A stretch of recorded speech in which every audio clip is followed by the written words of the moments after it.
Vincent Malloy is 7 years old. He's always polite and does what he's told. For a boy his age, he's considerate and nice. But he wants to be just like Vincent Price.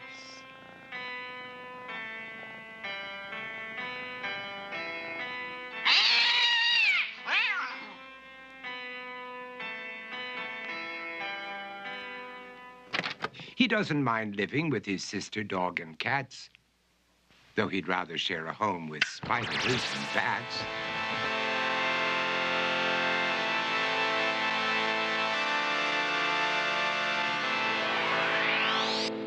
There he could reflect on the horrors he's invented and wander dark hallways alone and tormented.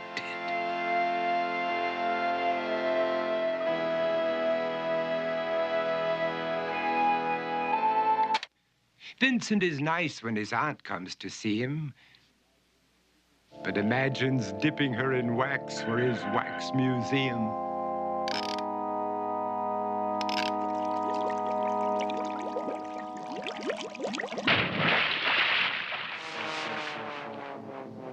He likes to experiment on his dog, Abercrombie, in the hopes of creating a horrible zombie. So he and his horrible zombie dog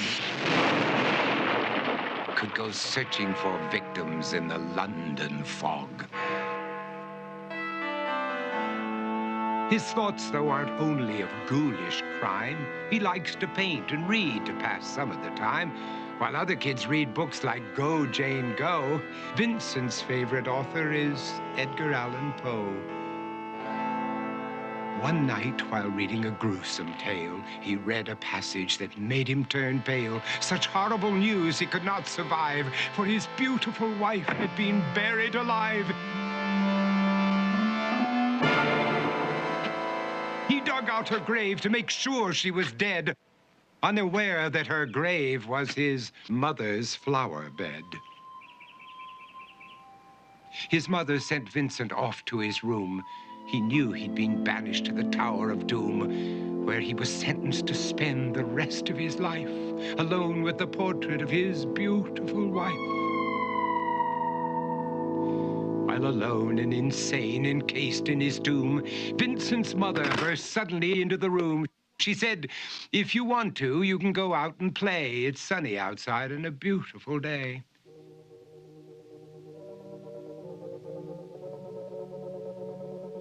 Vincent tried to talk, but he just couldn't speak. The years of isolation had made him quite weak.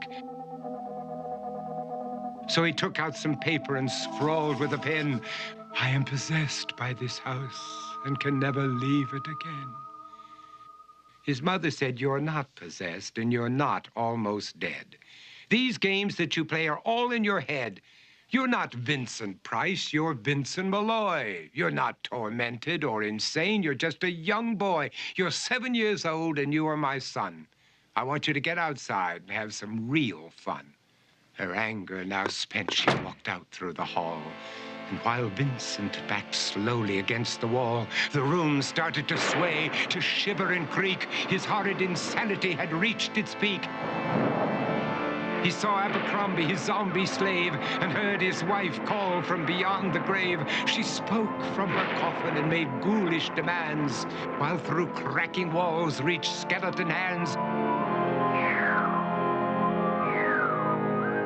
Every horror in his life that had crept through his dreams swept his mad laughter to terrified screams. To escape the madness, he reached for the door, but fell limp and lifeless down on the floor. His voice was soft and very slow as he quoted The Raven from Edgar Allan Poe. "And my soul from out that shadow that lies floating on the floor shall be lifted nevermore."